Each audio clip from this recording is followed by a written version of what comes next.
All right, welcome everybody to the Attitude for Gratitude Friday Night Podcast. My name is Elena, and I'm here tonight with Mandy. Hey everybody. What is?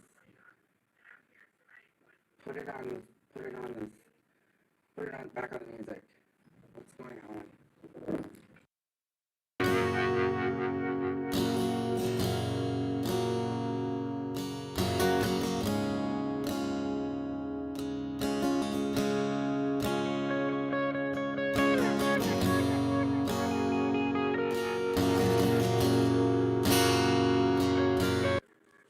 Okay, we were having a little bit of issues there, so we just pushed a button. We're going to see if this works a little bit better. Nope, that's not working either. All right, give us a minute, guys.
Testing 1 2. Sounding professional 1 2. Are they both your kids? Yes. Oh, they are? Yes. My son's 18 and my daughter is 12. Can you hear? Yes. Does it sound good? Sounds good to me.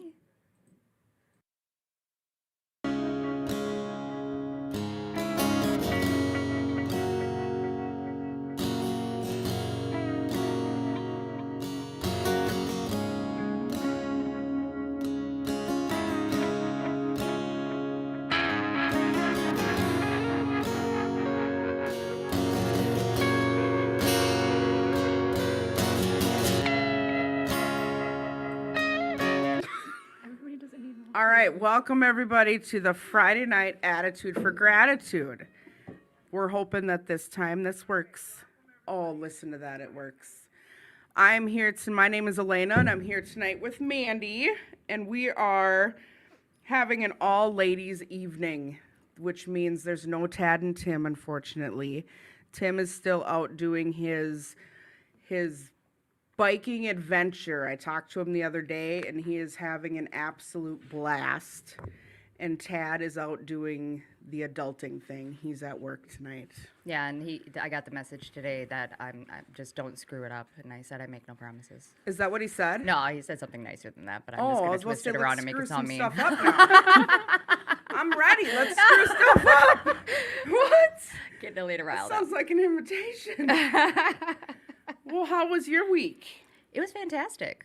I've been trying to find a lot of balance lately, and actually have a social life and adults. So I've been looking around for a new place, my own fortress of solitude. So that's been fun.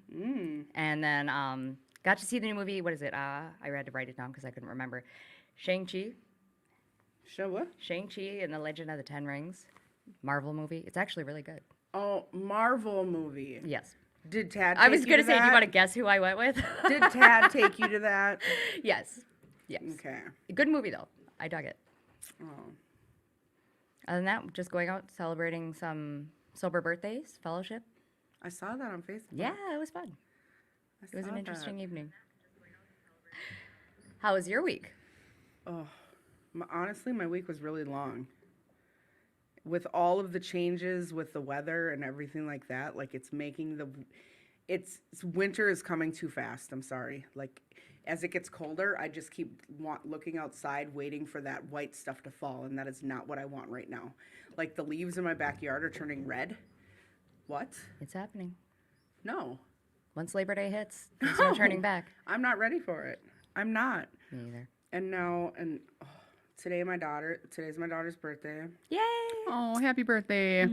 So she's at home right now having a party, which includes pizza, pop, and movies, whatever. She's the responsible one. So that's okay. So, yeah, the week's good. It's always good. I mean, we have our moments, but the week's always good. Right? It's always good. So yeah. We have a few guests here tonight, but first we're gonna go into this thing that I do every week where we talk about self-love and taking care of ourselves and stuff like that. And so I thought about this week because I've had some people reach out to me earlier this week, and a little bit today, people that used to be in my life, and it's crazy because people will come back into your life and they want to just come back in. And sometimes we are at a different part of our life that we don't want to be in.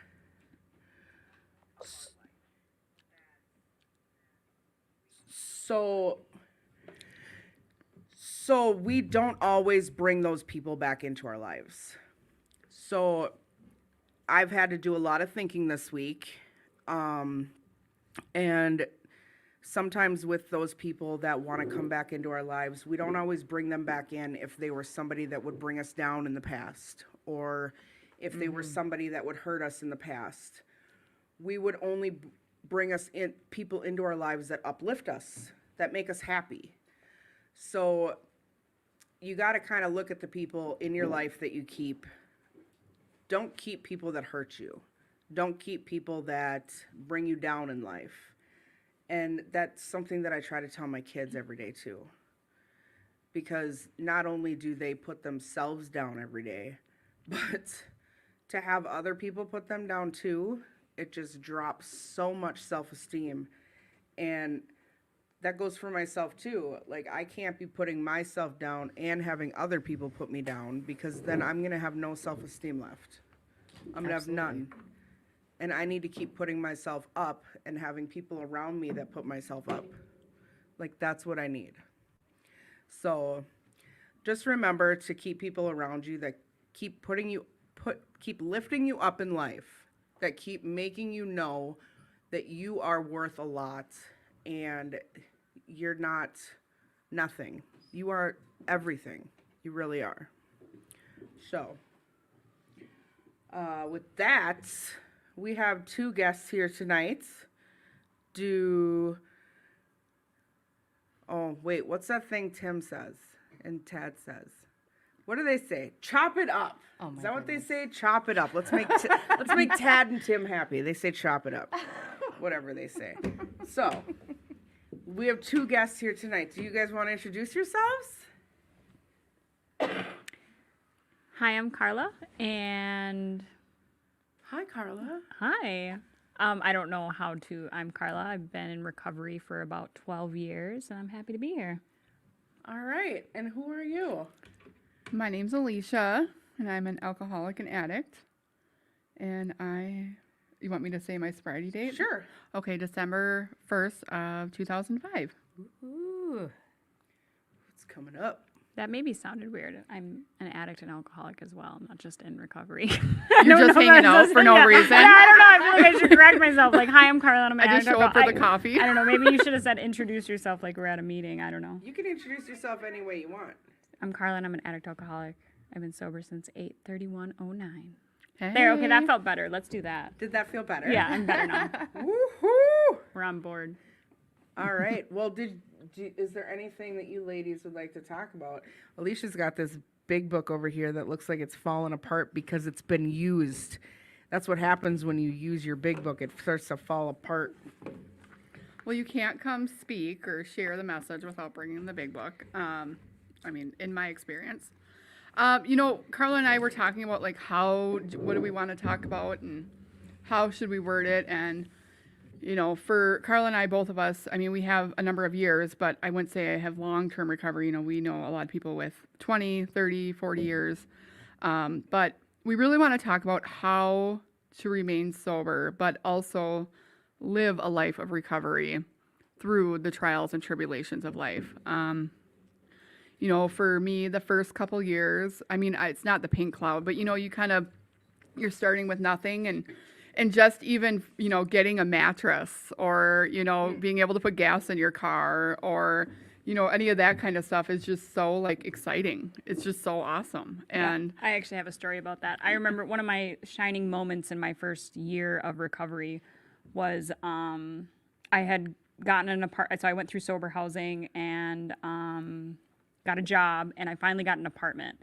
And I didn't have anything in that apartment. I was sleeping on an air mattress. It was literally just an apartment. I had like plastic silverware in there. I had a roommate that I barely knew, but it was mine. You know, it was my shared apartment, but it was mine. And my sister had at that point, I'd only been sober like maybe a year, and my family still really wasn't all talking to me. And my sister was probably one of the hardest points of that.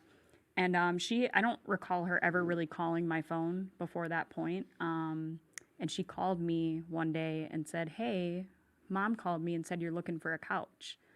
And that was like such an important moment in my recovery because yes, I was looking for a couch. And all of a sudden I started like crying on the phone. I'm like, yeah, I'm looking for a couch, but it wasn't, you know, about the couch. It was about the call. right. But that stuff gets to be so big, you know, and in each moment in our recovery, we go through different moments like that. And, you know, I've never really had it all figured out, but at what points in recovery, how many turning points do we have? You know, we don't really know. You can have a lot of years and you can still have a turning point tomorrow that you don't even know is going to happen. Absolutely. And what does your recovery look like at that point? Yeah.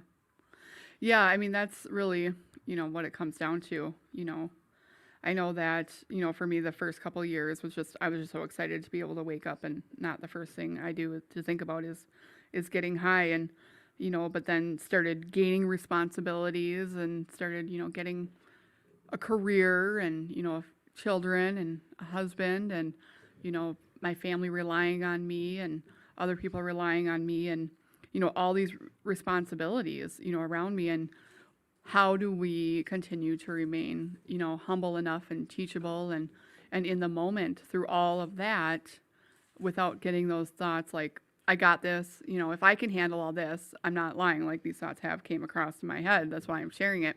You know, I'm able to do all this. I'm able to handle all this.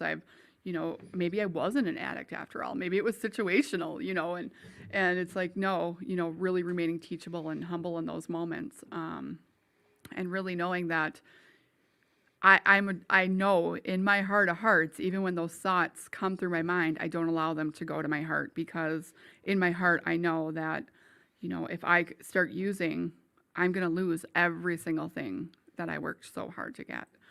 You know, and it's not even about the people, places, or things. It's really about being able to look in the mirror and being happy with the person I'm looking at, you know. Elena talked about, you know, just feeling, you know, that self-love and self-worth. And that's one of the things that recovery gave me. You know, Carla and I talk about it a lot, like being able to learn how to trust our own decisions. Like, it's crazy. Like, that's an amazing gift. Yes, do I still check in with the people in my life? Do I still check in with my sponsor? Absolutely. But really being able to trust my decisions is pretty huge. Yep, I agree. I feel that too. I think, you know, I getting into recovery, I realized how many trust issues I had, right? And then I had to take a long pause and say, I don't trust anybody else because I can't even trust myself anymore, Absolutely. right? So that is such a great stepping stone when you finally say, you know what? I'm going to trust what I'm thinking right now because I'm making those next right choices. Absolutely. And continuously doing it. Consistency, right? Well, it looks like you're doing good because Tad says you guys are awesome. So we're not screwing it up. Tad always, So Tad always says Let's try we're to get that awesome. done real Yeah. quick. Tad, we just started, Tad. Don't get your hopes up. That's just Tad buttering us up. It's yeah. He's good at that. He's a Sour Yeah. Patch Kid. I like what you said there about how you still check in with your sponsor when you say that when you need to, because I don't always check in with my sponsor, What? but No way. I do when I need to. Because, and let me just say the because here, because I don't always need to check in with my sponsor because I have a network in recovery that I can also turn to. Absolutely. I don't need to always burden my sponsor with my problems and issues when I can turn to other people for help too. Well, I just want to rewind on that. I mean, burdening is. I feel like I burden people. Well, then we really need to work some steps because let's. Yeah. Let me just tell the audience that's listening. Alicia here, sitting next to me, is my sponsor. Alicia has been my sponsor for the last 3.5 years, and it has been a love-hate relationship turned into a love relationship. I love her, and she's one of my very good friends. And yeah, when I first picked her as a sponsor, well, I'll share this later. But yeah, she's amazing. I wouldn't go that far, but I do She's want to. amazing. I want to go back to what you were just talking about learning to reach out to your network, and the deal with a sponsor is I'm not a drill sergeant. Like, I'm not going to come chasing you. My sole responsibility, and it talks about in the big book, is taking you through the steps to be able to teach you a different way of living, and so that you can rely upon your higher power. That is the whole purpose of the steps. And so now that you've completed those steps, you now know how to handle situations which used to baffle you.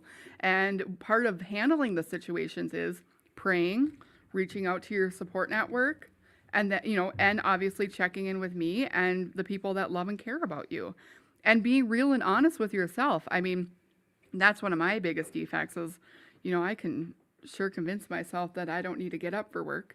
And I don't need to, do what I need to do. I can convince myself to stay in bed and watch Netflix all day long. Like, I mean, our minds are sometimes our worst enemies. And so being able to really be able to be honest with yourself, and that's a beautiful thing. And then that, you have to reach out to the people that care about you. And that's the thing about when you look at, when I look at, I'll talk for myself, when I look at my sobriety as a whole, the way that my addiction / alcoholism showed up in year 1 and year 2 and year 3, every year it takes on a different face trying to convince me to kill myself. I mean, that's really what it's doing, right? So like year 1 was stay out of jail. Year 2 was, get an apartment, be stable, get a job, and all those things when that stuff creeps up. So, all of a sudden I'm bawling in the corner because I lost the job for the only place that would hire a felon, and then that is like the sole purpose of everything that's controlling my life. So yeah, I called my sponsor a lot that week. Thank God I had one. And that's the thing that we have to remember is, sponsorship, especially for years on end, you might not call them every day. You might not call them every time you stub your toe. You might not call them, but are you calling them enough where they know enough about your life that you feel comfortable with picking up that 100-pound phone? That stuff's really important. I know we were going to talk about sponsorship, but it's funny how fast we just went into that. I didn't even plan that. And it's specifically taking people through the book is the first part. You got to get that done. You got to get that under control. Otherwise, the rest of it doesn't make any sense. And then once you go a little further, you got to be careful for how this stuff crops up. Because suddenly I'm screaming at my husband about something that I didn't even see coming. You know, first it was just the stub toe. And then it was I tripped. And then it was I got yelled at by my boss. And then pretty soon, I don't even know how I got there. And I'm not calling nobody. I'm sitting on my couch. I'm watching Netflix. I'm not talking to anybody. And it looks like that for me at different points, you know? You know, it's not all a bed of roses, but it's pretty freaking cool. Absolutely. Who would have known that telling on yourself to people that you care about could feel so good Yeah. and like such a release? I mean, when you swallow those emotions and all those feelings, it's just like eventually it's going to come out, right? You're going to throw it all up and it explodes, and it might end up being just like the smallest thing that sets you off. But when you let it out and you do it in a healthy way with people that genuinely care about your well-being and want to see you succeed, and I love that with sponsorship, being able to reach out, and even everyone else that I have, like Elena was saying, you know, my support network overall. Oh my knowing that gosh, have I that. tell on myself to my kid now. I do too. Ask my Oh children. my gosh. And she'll look at me like, Mom. I'm like, well, sorry. Accountability is a thing. I though, know. But at least I'm being honest. right? And she tells her friends too. She's like, my mom's cool. She's like, she's the most honest mom ever. But she won't like tell them what I'm honest about. But like, I'm like the most honest mom ever. I feel like if I'm honest, then she'll be honest. And we're working towards it. And real respect's real at the end Yeah. of the day. And People know where you're at. this is with my oldest, not my youngest. Like my oldest one, I tell her because now that she's an adult, like I've been doing this since she was like 16 and started doing the adult things because I wanted her to be honest with me and tell me things. So like every once in a while she drinks, and she came home a couple weeks ago and told me how she drank a little too much, and she told me what happened, and she got sick and whatever else. Like she's able to tell me these things. And she told me how she's just plans on not drinking that again. And I'm thinking in my head, okay, well, I'll hear the story next time you drink it, like, because that's what we all say. And I'm hoping that she's not one of those kids that drinks every night. She's not one of those kids that drinks every weekend, but she does drink every once in a while. And I think she overdoes it when she does drink. But that's for her to figure out, and that's for her to realize. But she still has enough brains to not drink and drive and whatever else as of right now. That's hard as a parent to watch that, especially It somebody is. that's, you know, in recovery, and it's like knowing what I've allowed myself to go through and thinking of that. I mean, I've been fortunate enough with where my children are right now. They haven't had those experiences, but And we all it's not did to it. say that they won't happen. Right. Right, exactly. And we all did it. Yep, It's flipping crazy. absolutely. It is so crazy. Well, it's great that she can actually speak up, though, and say, you know, here's what happened. Because it gives you the opportunity to say, okay, yes, you're going to make your choices, but I can give you some insight. And if she's willing to listen to that, that just speaks to the type of relationship. Again, real respect's real. You know, if you're not being real with your kids, they're not going to hide stuff from you, too. Well, kids are going to do that regardless, Yes, one way they or are. another. I mean, come on. Just like the top drawer of my child's end table is full of Oreos and crackers, and after they were told they weren't supposed to eat in their room anymore. Oreos and crackers. Well, at least it isn't filled with other things that I've found. You found stuff in Lily's room? No, Oh, my child's room. My child's room. I kind of want to go back to like about what Carla was talking about oh my God, Elena, about sponsorship. And one thing I'm just gonna throw this out here is, you know, it's the women's sponsorship pool is pretty low. I mean, it really is. Agreed. And you know, when I first got in sobriety, my first sponsor, I got her because I wanted to get laid, because the guy that I wanted to mess around with told me I had to have a sponsor before we hooked up. Well, that got me a sponsor. Hey, whatever I gets mean, it I'm done. keeping it real. I mean, that's Whatever who I am. gets I'm it honest.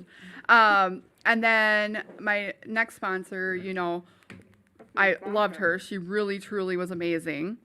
She ended up getting into a pretty significant motorcycle crash and ended up having, you know, significant brain damage. And she's, you know, still struggling with that today. But, you know, it wasn't until a gentleman I couldn't find a sponsor. I couldn't. Every time I wanted to find a female sponsor, all they wanted to do was talk about feelings and stuff, and that's just not who I am. I mean, if you know me, it's just not who I am. Well, let's clarify that because we hear people in AA say that a lot. But, you know, the reason why the feelings and talking about just feelings and not doing any work on it doesn't work is because I can manipulate you. Well, And I absolutely. can manipulate myself into creating a scenario of feelings. Right. It doesn't get any of the nitty gritty done. No, because I mean, I'm a really good actress. I mean, Oh, my really good. feelings. I mean, yes. Yeah. So it wasn't until finally a gentleman that I had, he's been a mentor for me for several years. He took me down and he went page by page through the big book. And it gives us clear instructions on how to go through the steps in this book.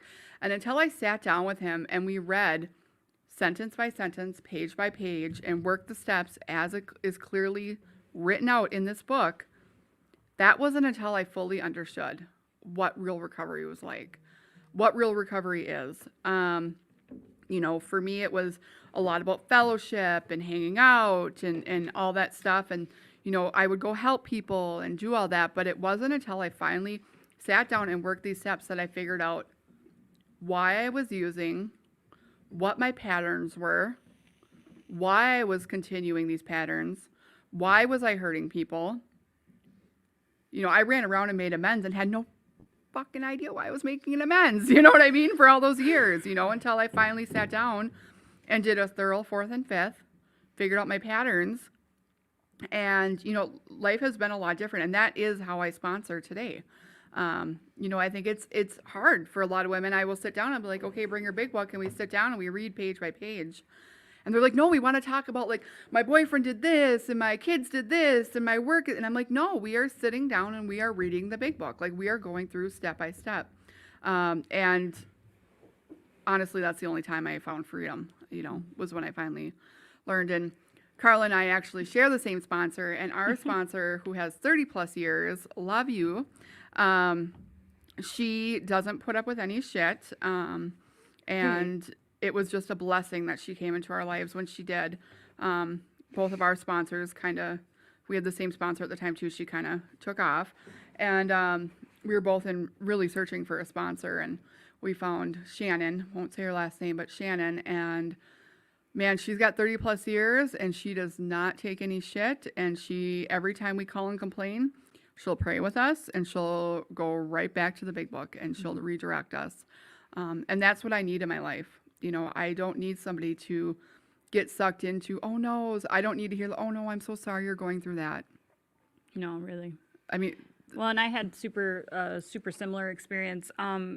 Everything that Alicia just said, and then on top of that, also so I was actually 18 months sober before I worked my steps for the first time, and I highly do not recommend that to anybody. Do not do that. Try to work them as quickly as possible, as soon as you're clear-headed, as soon as you're able.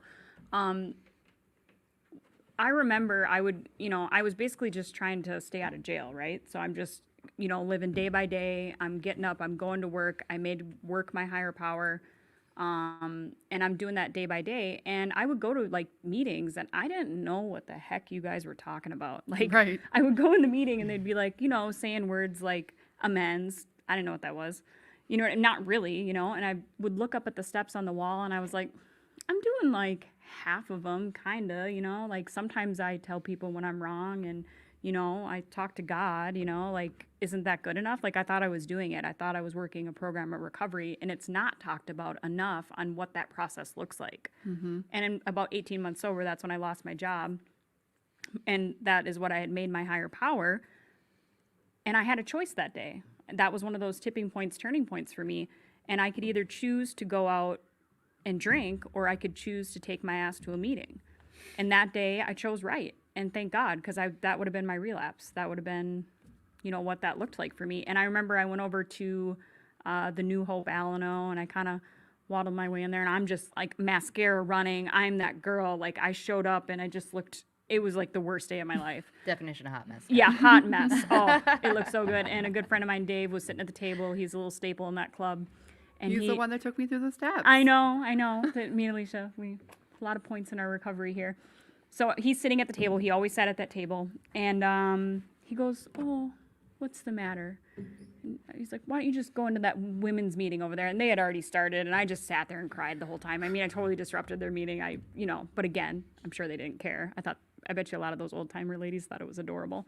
So I come out of the meeting, and I didn't feel any better. Like at that point, I was so low, and I had no recovery in me. I had never worked the steps. I didn't know what they were talking about in that meeting. I had no connection to this world. I got out of the thing, and he's like, go get a fucking sponsor. And I'm like, God, what is with you people? Like, that's your answer for everything. Work the steps, get a sponsor. And I didn't get it, I didn't know what was going on. And then I took my ass and I got a sponsor, and I worked the steps, and it doesn't happen overnight. It wasn't a magic light bulb for me, but pretty soon I started following, and I went page by page with the sponsor, one-on-one, read it from beginning to end, and did exactly what the book told me to do. And shortly after, right around the times I started making amends, my life started changing. I can't explain it, but I mean, I was white knuckling it hard, and I didn't realize how hard I was holding on until it started to get lifted. And pretty soon my life started falling together. Like pretty soon I, had enough to go get my GED, and then I, eventually I got a car, and like all this stuff just started happening. I'm not saying like, oh, you work the steps and Santa Claus is going to bring you back your whole life. Am I going to get a brand new car if I Yes. work? Can I go through the steps again right now? So we can. I mean, honestly, I would work the steps 100 times if I could just roll out with like a Beamer or something. Right, No. right. That's not what happens, but I changed, and therefore my relationships with people changed, and therefore my self-love changed. So I felt good enough to go back to school and to go to college and get my life together. And honestly, losing that job Was the best thing. was the best thing that's ever happened to me. I would have been stuck in, that industry and that business, with a very cap on pay, and I would have been there and not here. And I love my life. And that's one of the biggest things, right? I mean, when we think the biggest roadblocks or the biggest tragedies happen in our life, we don't realize it's probably God working in our lives Yep, and directing us on another path. exactly. And we don't see it. And that's again why you need a sponsor. Well, that's again why we need to work the steps, right? Because it all goes right back to step 3. Yep. I mean, we have to truly believe that no matter how hard it is, no matter, how scary it is, no matter how traumatic it may seem, Yep. we have to believe in our, believe that our higher power is directing the show for us and has our best interests and, just trusting the process. Yep. And the process doesn't make any sense. I feel like nobody talks about that either. Oh, it so you're doesn't. telling me that if I sit down and read a couple words out of this magic book right here, my life's going to get better? Y'all sound crazy. Right. It really does. Oh, And, absolutely. and that's why, you see a lot of people that hit rock bottom that finally take to it, because you almost have to be like crazy to think this stuff works. But once you have the experience, you have the experience. There's no going back. Right. I can no longer think the way I used to think. I no longer have that luxury. And then you ride the pink cloud for a while, and then pretty soon you start dealing with new stuff that shows up differently. So for me and Alicia's sponsor thinks that you should do a 4-step twice a year. I told her, look, I'm just not there yet. I'm gonna do it once a year. Like once a year is what I can commit to. It's too painful to look at myself that often. Like honestly, no, I'm just kidding. But no, she really does believe that you need to do a thorough 4th and 5th, 6 and 7, because she rolls them all in together, which we could touch on later. You need to do that like once a year,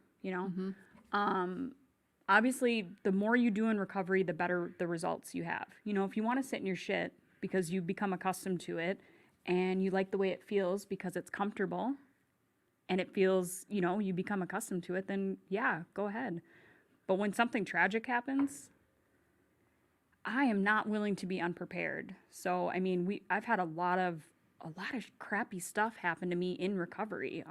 That was super hard to handle, and honestly, I don't know how normal people do it. Like, I don't either. and now I can't imagine going through everything that I went through over the last few years and like not have this program. I don't know how to live another way now. And thank God for that. Yeah, absolutely. I agree with you.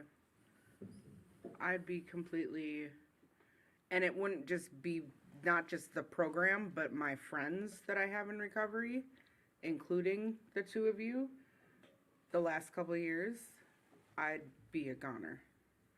Because you guys have helped me so much get through so many things, and it's not even, it doesn't even have to do with step work. It's just being there. It's just kind words. It's just the being there part. Like sometimes that's all we need is just someone to be there. That's the beautiful part about this program too. I mean, I have never had friends this long in my life.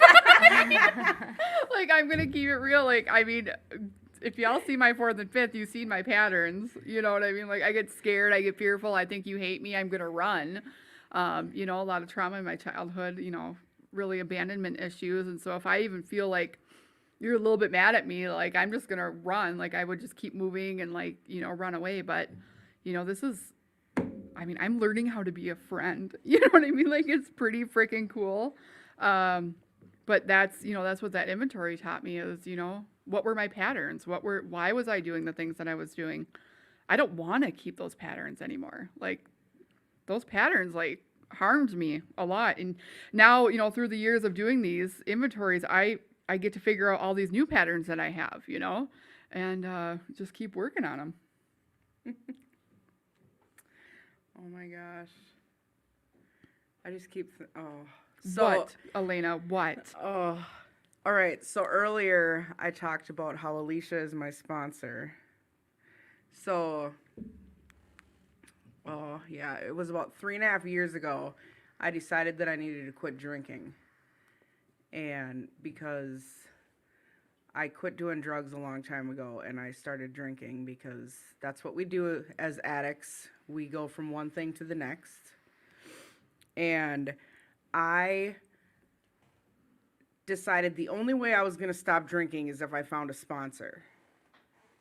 And that was the only way. So I went to that women's meeting at first. So at Fridley Allano, I used to go to Fridley Allano. I was going to this Monday night meeting, and a bunch of people told me, you should just go to the women's meeting. I think it was Crystal that told me I should go. So I went to the women's meeting. They're like, you have to go meet. There's a bunch of women in that meeting. And I knew who Sarah was. So I went to this women's meeting, and they're like, you're going to find a sponsor in that meeting. And I remember listening to you in that meeting, and I was like, that woman knows what she's talking about. I don't like her. I get that a lot. I'm scared of you, so I'm going to ask you to be my sponsor. Like, I think I want her to be my sponsor. I don't like her at all. So then I remember asking you to be my sponsor, and that's when you mentioned going to the meeting. So I was coming to that meeting religiously for a long time. till this damn podcast started. No, it was COVID. Don't blame the podcast. It was COVID. It was the podcast. No, it was COVID. Because Okay. this podcast has started since COVID. Since it started after COVID. So, but that first 6 or so months, I still was in this rut where I couldn't stay sober. I said, as long as I have a sponsor, I can stay sober, but I still wasn't working those damn steps. Yeah. And then you sat down with me and you told me that I needed to do this. And then I don't know what happened, but I did it. And it's amazing what your sponsor can do for you, because I've been in this program for so long and I have never done all of my steps. But somehow she made me comfortable enough to be able to do all of my steps, including that 4th step. And I've never done a 4th step. And I've been trying to do this for over 20 years. Like, I was afraid to do it. I was afraid to spill it. I was afraid to do it. I was afraid to anything. And I didn't do my 5th step with her personally. I did it with somebody else. But that was my choice. But she knows everything about me because we are friends. And that's my next thing, because we kind of I talked to you about this before the meeting, or before the podcast started. I hear a lot of people say that in meetings, I hear a lot of people talk about this where I go to meetings, is that your sponsor shouldn't be your friend. So I want to hear your thing on this, because you have become one of my very close friends. Like, we get together, we have dinner together, we go out of town together, like, we do things. Like, we do things. But that's like, the deal. So, yes, we sat down, we went through the steps. So I'm a true believer that my sponsees are my family. Are you gonna cry? Don't cry. Don't do that. I'm not gonna cry, I just dude. It's told just you. my face. Fuck. My sponsees are my family. My door is always open. I mean, and all my sponsees know that. All my husband's sponsees know that. Our door is always open. We sit down, we work the steps, but then you become family, and that is truly what it is. You know, I'm not I only do recovery Friday nights and Sunday mornings. Like, recovery is my life. 99% of the people in my life are in recovery. The second part of that is if you have friends, they should be calling you on your shit. So The right I ones don't do. call Carla to get good feelings and to be like, when I'm calling to bitch about my husband or my child, I don't call so that she can say, great job, keep bitching at him. Oh, you poor girl. No, she's going to be like, Alicia, like, look at this, you know? And that's what recovery is about. Like, we have to be there for one another on a different level. I am your sponsor. When we sit down for sponsorship, we go through the steps, we work the book, right? When you're having a problem, we go back and we look at it. But we're family. And that's always the way it's going to be. I think it's, you know, I can see why some people say it. Like, I've seen people come from into the program, and then later on, one of their old friends come in the program, and then they want to sponsor each other. And Yeah, I've that's- seen that be an issue. So Absolutely. maybe that's sometimes what people say. Not saying that can't work, because look, we don't have the corner on AA. If it works for you and you work you work a good program and you show up good as a human being, good for you. I'm not going to tell you how to work your program, but for me and all I can share is my experience and what I've seen. I can see when you come from outside the program and then, a friend comes in. I've seen that not work very well. But in that same token, like, yes, your sponsor does become your friend. My sponsor is my friend. It grows into that is the best result that I've seen. But also when you look at it from, I just lost my train of thought. Hold on.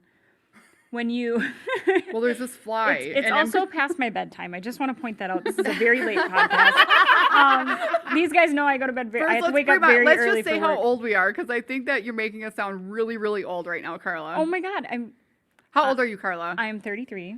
Okay, and I'm 38, and our bedtime is 9:30. My bedtime, yes, it is. I wake up a lot You guys earlier are than driving me Alicia. nuts. I'm gonna be 40 in January. Come on.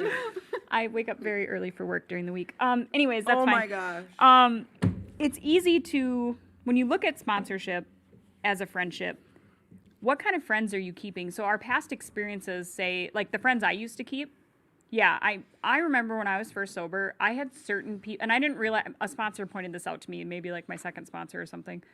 I would call my sister to bitch about my brother. I would call my brother to bitch about my mom. I would call my mom to complain about you know what I mean? Like, I had certain people, whenever a certain person was making me upset, I'd call a person that also disliked them. Ooh. If any of my Yep, family's you're looking for listening, I'm cosigns. not saying that you guys dislike each other in that scenario. I'm just saying. No, but I would call specific people to get the reaction that I was looking for. So if that's how you keep your friendships, you're not going to get very far. So the people that I surround myself with, like Alicia, like Elena, you got to call each other on your shit. I don't want someone to tell me what I want to hear. I want someone to tell me what I need to hear. Absolutely. And that's the people that I keep in recovery. And that's, open yourself up in this world. We're everywhere. There's a lot of places to go for recovery, and open yourself up to this. Obviously you can have bad results, but you can have really good results. Like, I want people that are working a program. And in my experience, when you're working a program, you're not afraid to tell someone, especially a friend, if they're hurting, or if they need to do a little work, or if there's something that they should look into with their sponsor, and because I've seen too many people die. Absolutely. I've seen too many people, coming in a huff, and you got to tell people about themselves sometimes. And that's honestly, like, in the real world, obviously you don't want to walk up to your boss and be like, by the way, you should really check your attitude at the door. Like, Where is your attitude? yeah, like, not saying I probably do that a little bit too much than I should, but that's super important. I give my friends the permission to tell me about myself. You know, we got to let go of some of those walls and that Our stuff that we ego. put up. We gotta let our ego go. Oh, Absolutely. oh, Yeah. Yep. I want people to be able to feel comfortable enough to, tell me and call me on my shit. But, Lena had talked about how I made her comfortable enough, and I don't know if I made her comfortable enough, but I do want to go back to, I am an open book. I am so open and honest and real and raw. And the first few years of my recovery, I really wanted to appear like I had it all together. And that really didn't allow the correct people in my life, right? But once I was able to be comfortable with myself and be able to be real and raw with everyone around me, it allows people to feel comfortable enough to share with you. That's how you did it. Yep, and that is what it is. Like you know everything about me too, Alina, right? And there's a reason for that because we have to be there for one another. And I just don't want anybody to ever feel like they couldn't come to me with something going on, And I know I have a face, and it can sometimes have a bitch face. Like I get it, but everybody's dealing with their own stuff. I struggle with. You guys talk a lot on here about mental health. I struggle with anxiety. I struggle with depression. I struggle with ADHD. And those are all things that, obviously I go to a professional for. And, but, if I'm rolling my, kind of hiding in the corner one day and you're used to me being all happy around you, and then all of a sudden one day I'm not, it's hard for us to take it personal. And I just hope that somebody can call me and be like, why were you being a bitch the other day? And I can tell them. Well, what happens when you're not happy and you're just laying around being a bum, Alicia? You end up on my damn couch and bring me coffee. Or I come and I climb in your bed. Yes, you do. I do. I mean, I struggle. I mean, it is. I struggle with depression. I do. I come climb in your bed and I Absolutely. tell you to get out of bed. But that's what this is about. It's about family, right? Like my sponsees will crawl in my bed and get me up, and we'll drink coffee and we'll And watch. hope that there's not 5 dogs with her. Yes, I do have 5 dogs. there is definitely 5 dogs already in the bed, I do have 5 dogs. and it's not helping. No. So Elena comes. So I just want to say really quick something that you were just talking about, Carla. But I want to. So we usually do shout outs really quick. So I just got to do a shout out really quick to somebody that's listening. Hi, Ariel. I haven't seen you in forever. So Ariel? Ariel, Shut up. I want to say hi to Ariel and Kim. But hi, Ariel. Miss you. Love you. Oh, and look at John. Yeah, What's up, John? John says he's your best friend, but I know he's not. He is kind of one of my best friends. But hi, Ariel. We love you. So I just want to add something to what Carla was saying. I have a friend that came into the program that I've known since I was like 4 or 5 years old. And she asked me to be her sponsor. And I respectfully told her that I couldn't. I told her that I could always be there for her if she needs somebody to talk to. I told her I would help her find a different one. And I told her like everything that I could, but I told her that because of our past and because how much we're lifelong friends, I said that it would not be a good fit for me to be her sponsor. Yep. Because of all of that. So she did end up finding a new sponsor, but or a different sponsor, but yeah, I told her that it's just not a good fit for 2 friends like that have been friends for that darn long. Like I just don't believe in that. But that's my personal feelings, you know? I have to give a shout out to my husband. He's like doing the shrug shoulder. Why are we not calling him out? Hi, honey, I love you. My weekend husband? Your weekend husband. My weekend husband. The And my dog's gotta shout dad. out first, though. My dad is also watching Vinny. Yep, that's my weekend husband. And I haven't had breakfast in a couple weekends though. Yeah, he cooks all the girls breakfast and takes care of everyone on Sunday morning since his guys stopped showing up. Yep. One of the good things about when I meet with my sponsor is that I meet with my sponsor once a week. Always. And if I miss that once a week, I can feel it. Like that's like a home group that I missed. And it sucks. Like I feel it in my energy, I feel it in my recovery, I feel it in my it's like missing one of your readings. You're like, what is wrong with this day? And I just want to climb in bed and forget the entire day because I didn't go. So I try not to miss that. I've missed it a few times due to like going out of town, which doesn't happen very Or often. I've been out of town, or yeah. Or that. But even like during COVID, like she's like, we would do video ones, and I'm like, nope, I'm coming over. It'd be me and her on video, and everybody else on her computer, and everybody else is on video. Nope, I'm coming over. Yep. So yeah, it's just crazy. But then you were talking, Alicia, about how when you work with people and when your sponsor works with you, she goes through the big book. And when you have a problem, she brings you through the big book. And I've quoted this a few times on the podcast, how when I have problems, my sponsor brings me through the big book. And you have a few times, a handful of times, It's going to keep going up. a handful of times, have led me back to, you're always, Elena, you need to read Acceptance is the Answer. It's a bitch. 15 years later, and I still get directed to that damn thing. It's just, it's never going to go away. No, Elena, you need to read Acceptance is the Answer. And that's all she'll say to me. Elena, I think you need to read Acceptance is the Answer. And then I'll go and read it, and I'll be like, son of a bitch. Yeah, I mean, that's one of the hardest things, about, having some years, is really, and that's what we were kind of talking about is, in the beginning, it's this pink cloud or whatever you want to call it. And it's just really getting excited about those, small but beautiful things in the early part of our recovery. But, some of my biggest heartaches have been some of my biggest blessings in recovery. I wasn't trusted with anything. My family really didn't want anything to do with me. And, I was given the blessing to be able to do hospice for my foster dad and, had access to all of his drugs and, taking care of like the end of his life. And it's like, wow, like people actually trust me to do this. And then shortly after I had to do hospice for my foster mom, and she moved in with my husband and I, and my husband and I and Lily did hospice for her and took care of her for her last year of life in our home. And then just 2.5 years ago, my grandma, she was dying with cancer, and she came into our home, and we did hospice for her. And, those were some of the hardest times in my life, especially, I mean, my foster parents were my rock.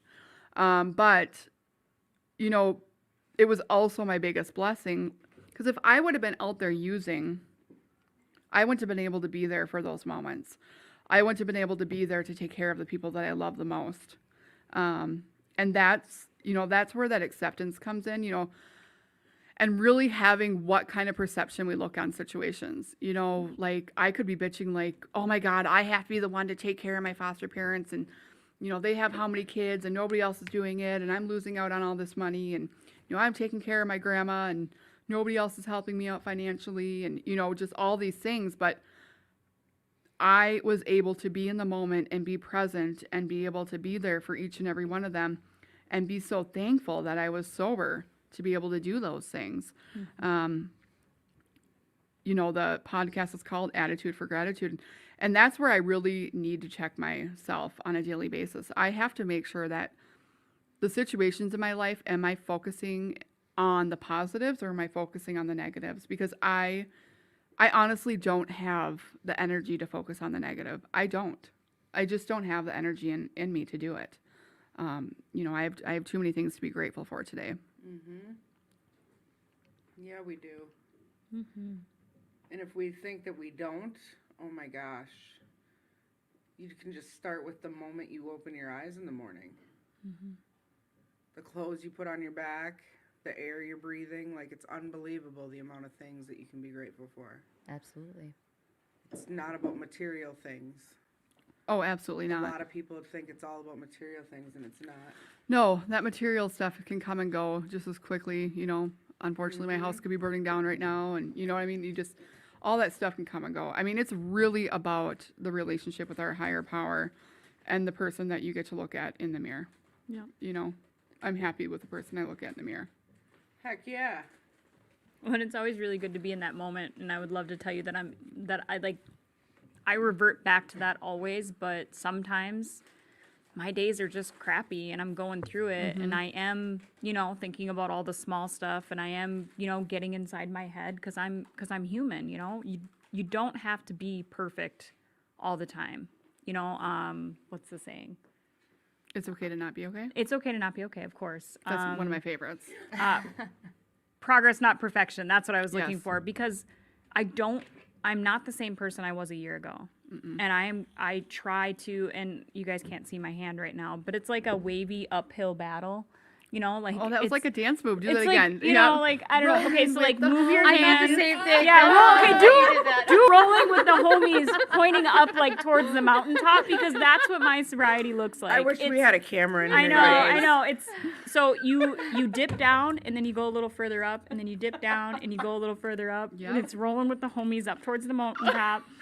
But that's like super important because we could sit here and talk about gratitude all day long, and I would love to tell you that tomorrow morning when I wake up, something's not going to make me mad at some point throughout the day. It is. But at the end of the day, when I look myself in the mirror, do I own amends? When you're doing that nightly review, like, what does your day look like? And go back to that gratitude. And if you were thinking about the negatives all day, just try to do better tomorrow. And if you have that a few days in the Yes. row, call your sponsor. Like, use everything that's in your bag. You're not alone, and man, we're all human. Because I used to do a lot of, when I first came in the program, I thought that I was never going to know anything about this program. It was way too overwhelming. I saw everybody quoting, I'm not a memorization person, so I'd see people quoting out of the big book, and I'd go into meetings, and everybody seemed like they really knew what they were talking about, and it was very intimidating. And I was definitely a really big compare and despair person, and I was like, I don't know, maybe I'm not cut out for this, maybe I'm not going to make it. And I didn't talk in meetings at all. And I didn't know who I was or what that looked like or what my recovery would even look like. But I saw you fuckers were happy. Like, you know what I mean? Like, everybody was happy. I'm like, yeah, I wanted what they had, but I also wanted to learn how they got it. And when you start focusing on that and you start listening to what people are really saying, it's, how often are you dropping your knees and praying? How often are you getting into that book? When's the last time you did a thorough fourth and fifth? Like, those are the things that I always revert back to. And when I call my sponsor, she kindly reminds me of those things. She does not. She kicks my butt. But that's what I need in my life. So that stuff's like really super important for me in my recovery. When I like that through like the gratitude piece of it too, it's okay to be grateful for those difficult moments too, because that's one of the reasons that before I went out and did some research when I had first gotten into recovery, I fell off the pink cloud because everything was going so great, and then all of a sudden life happened. I still didn't have the tools, or I wasn't using the tools. I didn't have the network that I needed to be able to work through those moments and have those experiences that I kept going through and repeating become lessons. So that's one of the things when I pray now, I always say, and I'll say right to God, I'll just be like, thank you for your lessons and thank you for your blessings, because every lesson that's learned becomes a blessing eventually. Even if in the moment it's not what you're loving, you're gonna have a point that you can move on from that and go to the next piece of your life without having to relive that, go on that merry-go-round one more time. Yes. Yes. I don't know if I ever shared this in Sunday morning meeting, but I'm going to piggyback off what you just said, Carla, because one of the things that I share with some of the girls that I work with, and I've shared this in a few of my meetings, because people talk about carrying stuff with them and when they're having a bad day. And I always talk about the fact that when I'm having a bad day, I always think about it at the end of the day, like you were talking about, and how I don't bring it with me. I never bring it with me. And every morning, and Alicia always laughs at me because every morning, even before Sunday morning, I'm always taking a shower and getting ready before I go to her house. Because every morning I take a shower because I have to wash away the day before. I have to. I have to start over clean. I wash everything down the drain, my thoughts, negative energy, anything that I didn't dream away, and I start over fresh every single morning, because that's the way I need to do it. And I use that flippin' old saying that grandmas used to tell us when we're having a bad day as women: go wash your hair. Because when we wash our hair, we flippin' feel better. Unfortunately, as women, no matter how many times a day we need to wash our damn hair, it makes us feel better. It makes us feel better. Sometimes taking an axe to the wood in my backyard makes me feel better too, but it does. It makes me feel better, but I do not, and I won't say that it 100% works all the time. I won't say that, but 95% of the time it works. I do not bring stuff from the day before into the next day because I want to be able to have a good day. I want to be able to start over fresh. I don't want to keep getting mad about things. And now that things have changed in my life and I've gotten rid of obstacles and stuff like that that have made things worse, which I brought onto myself, things are better. Things are a lot better. But you figured out your patterns and you no longer want to continue those patterns. Oh yeah, there's patterns. That's the bad thing about being an addict. It's one thing after another. Damn. Well, or let's flip that. It's a blessing that you're in recovery because you're able to notice those patterns. Fuck. Fuck. I need to just start collecting rocks or something.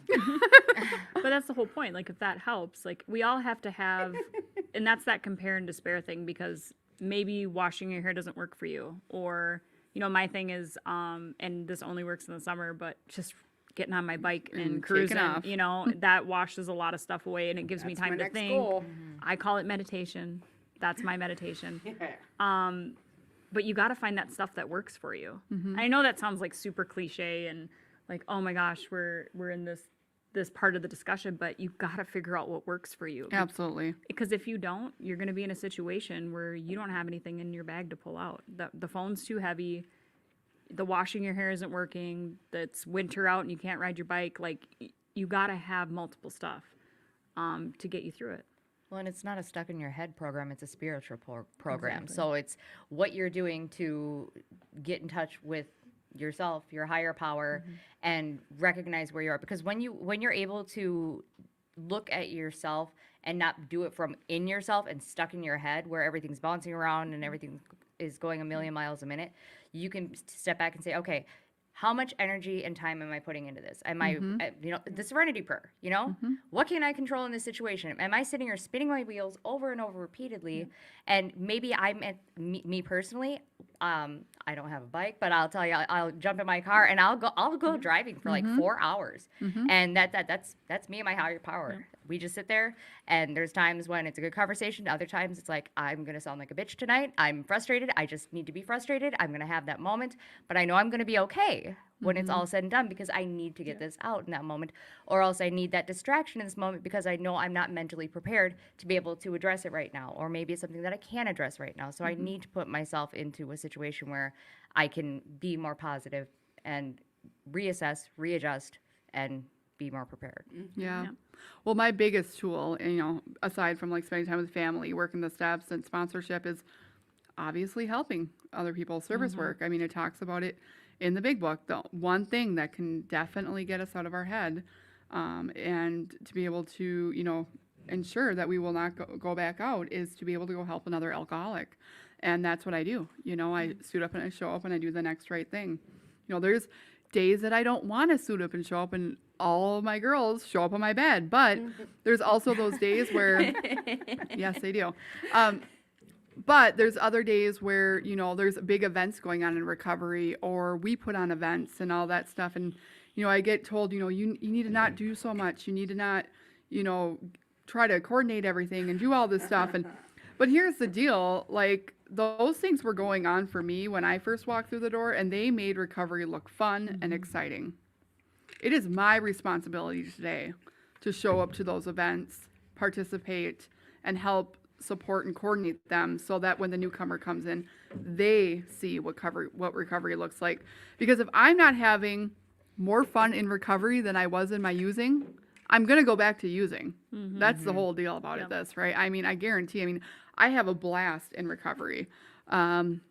Recovery is not just literally, Elena and I do not just sit down and read the book every single time we meet together.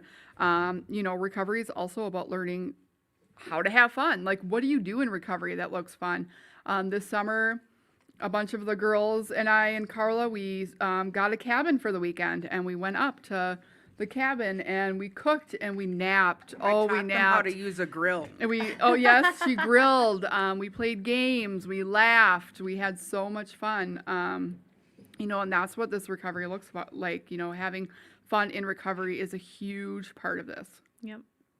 And it's if you're gonna live this program, I get to live this program. It has to look fun because it's every day. It's not just, yes, I get up, I go to work, I work my 9 to 5 or 5 to 5 is usually what it ends up being. No, I'm just kidding. But when you're out in the world, yes, we do recovery so we can go live in the world, but my life has become recovery. Like, it has to be fun. I have to get out there and spend time with friends and do service work.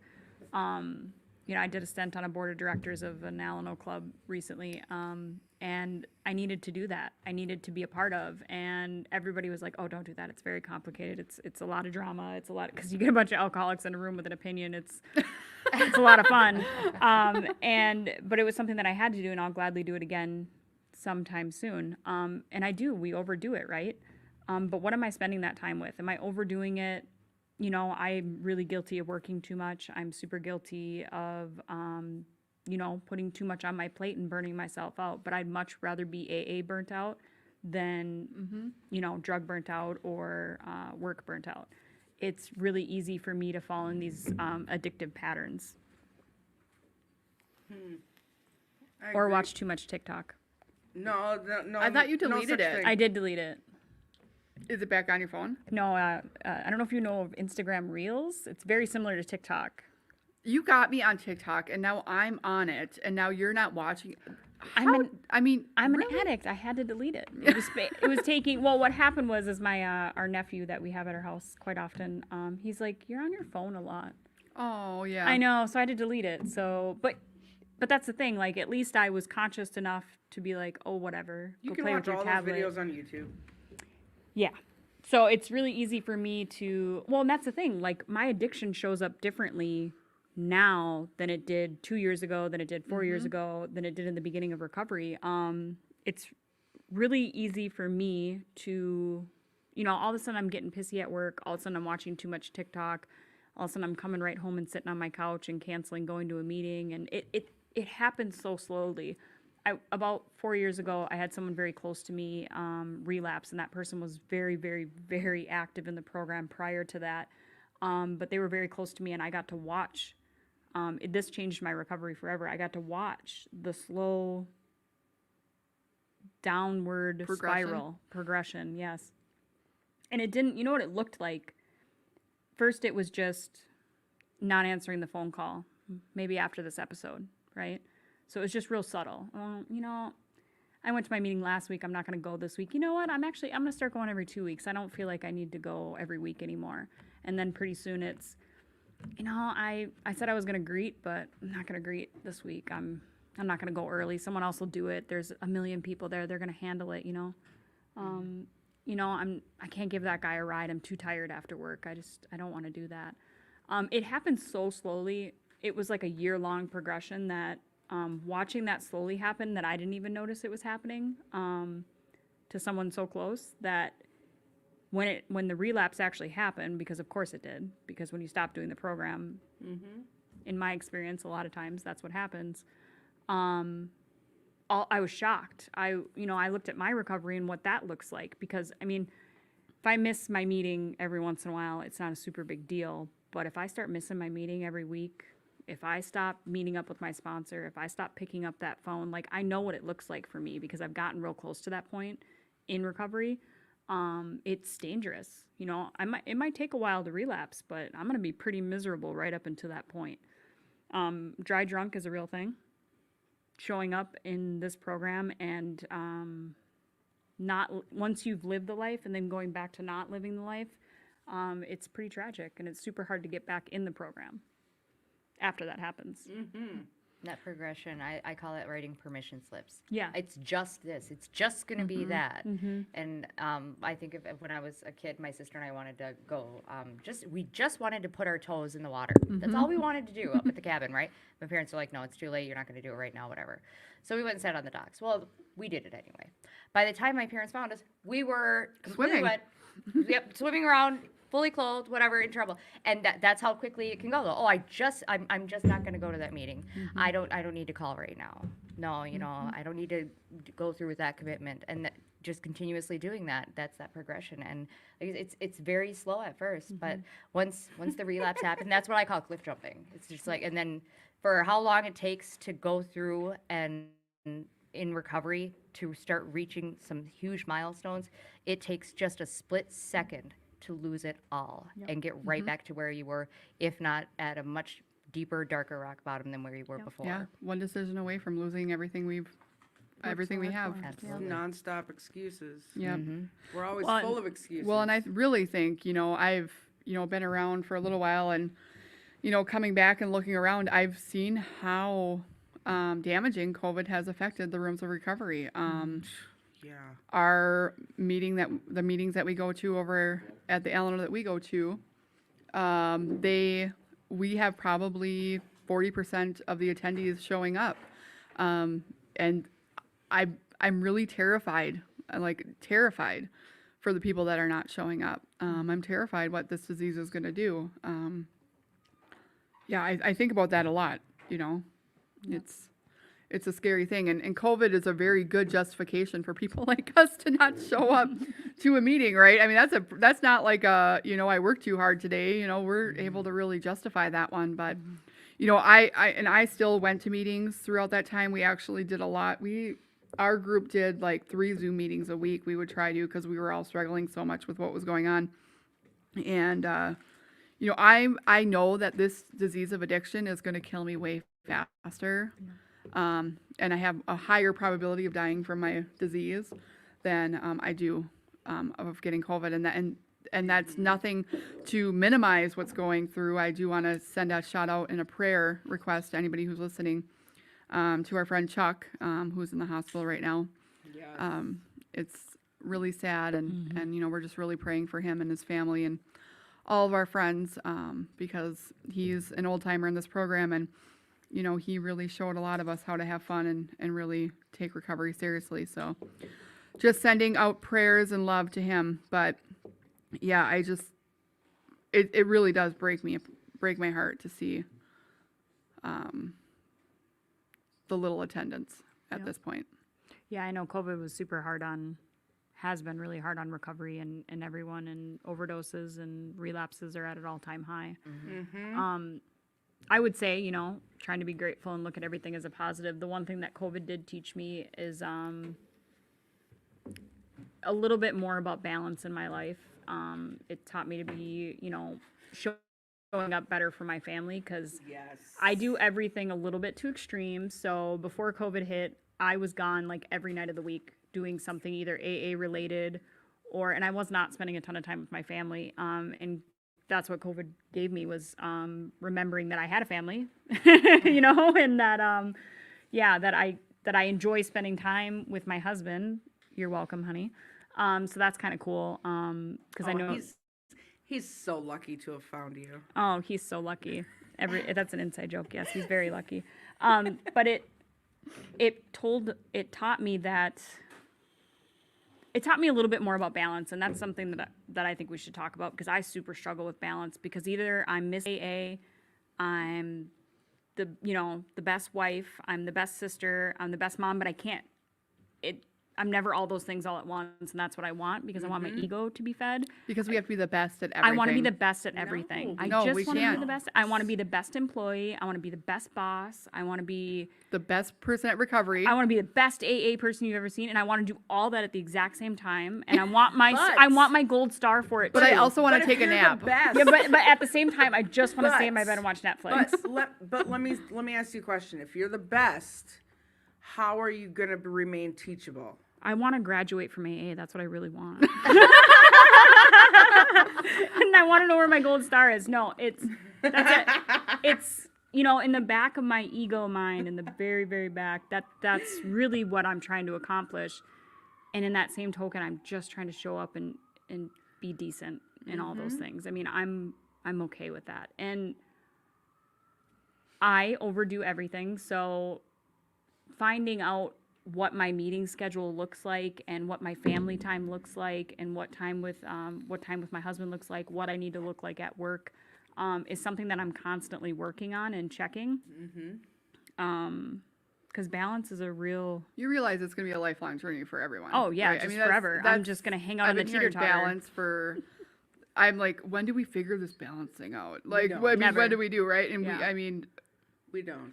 but that's what it is. I mean, we have to do our inventory and figure out, like, Yep. what are we giving our energy to? Yep. You know, and a lot of, like, I'm proud of you for doing the whole TikTok thing. Like, we could really look at our reports on our phone, Garen freaking T it, Yeah. mine too, like, totally thrown on the table.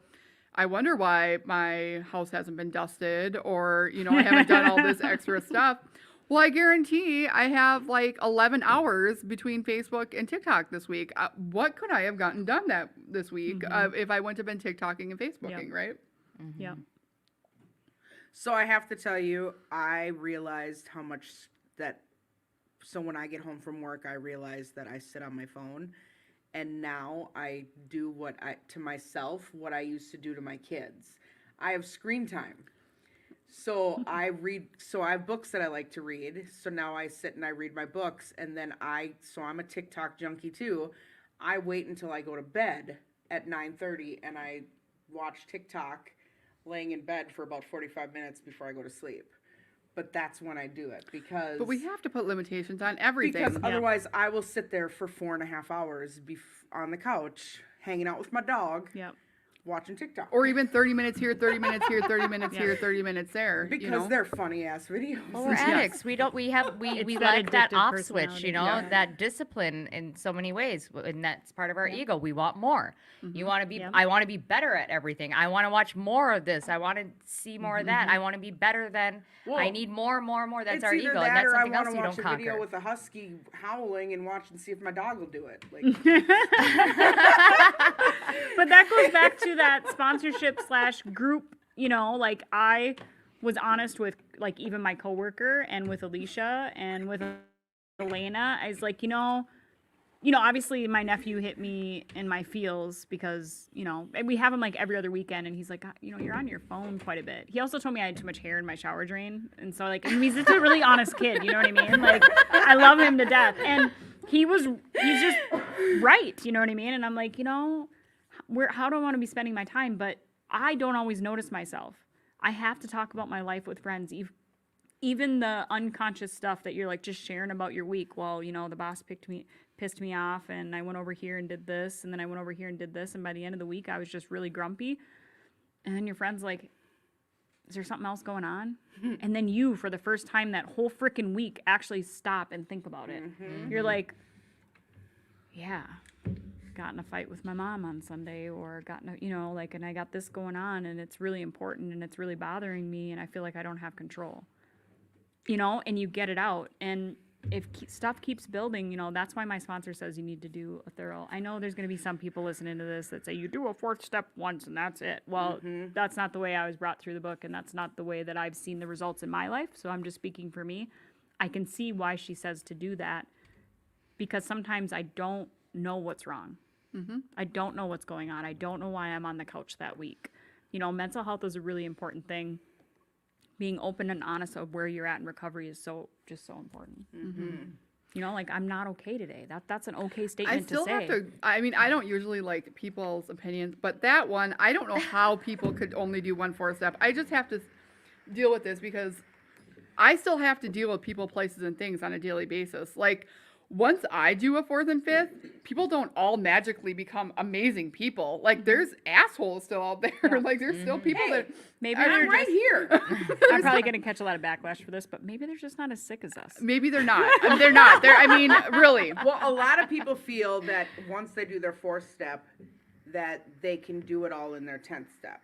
Correct, but I'm going to be completely honest and real. Like, who the hell does? I mean, yes, I do it a couple times a week. Like, but Yeah. every single day, Do you really do a 10th and 11th No. step with a piece No. of paper and a pen? Like, No. I'm not going to lie. Like, No. yes, I do. I sit there and I pray at night, absolutely, and I go through and I evaluate and I do pick up the paper and pen and I do go through stuff. But I really have to look at the big picture, and that's what that extra 4th and 5th step does for me. Yep. Like, that's day to day, but I look at big picture at my patterns. Yep. Like, for me, that's what this is all about, figuring out my patterns. Why do I continue to do the same shit over and over? Why am I continuing to have the same results with my child? Why is my husband getting frustrated with me? There's a reason. Me. I have to look at it, right? Like, Curtis, don't even get excited. Stop it right now. But I'm just saying, like, 99% of the time, it's me in the middle of that, and I have to look at it. And for me, I'm a big picture type of person. Like, I have to sit back and look at it and really see why I'm getting the results in my life. You know, for recently, you know, I just made a huge career change. I went to school, you know, got my LEDC, was a counselor, got promoted to supervisor, then got promoted to a director. And I loved my job. Loved it, loved it, loved it. I did an inventory with my sponsor and I said, you know, I love my job. Like, I love so much about it.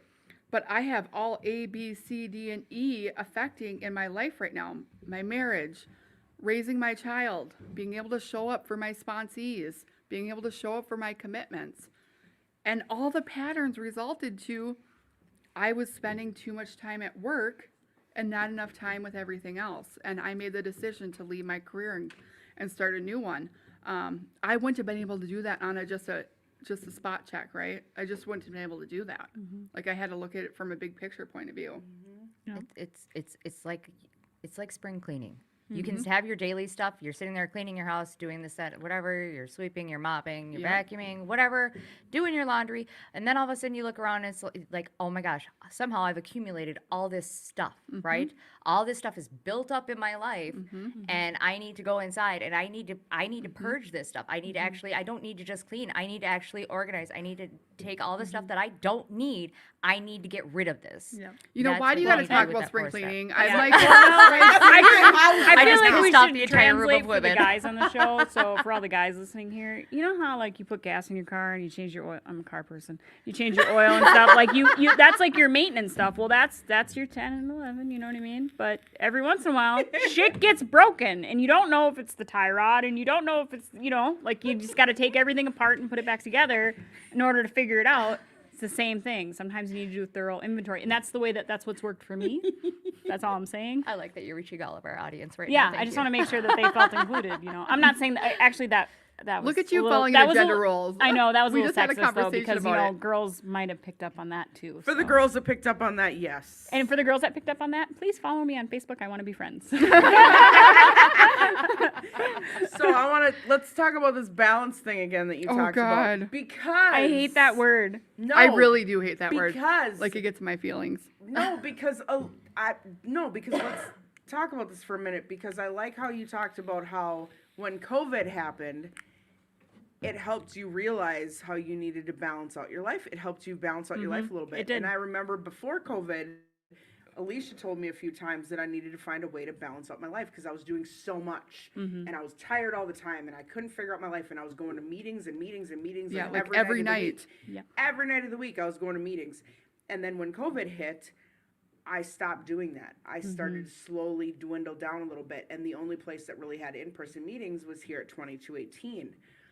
And I was starting to come down here, but I didn't always want to drive down here. So I was coming down here just on the weekends.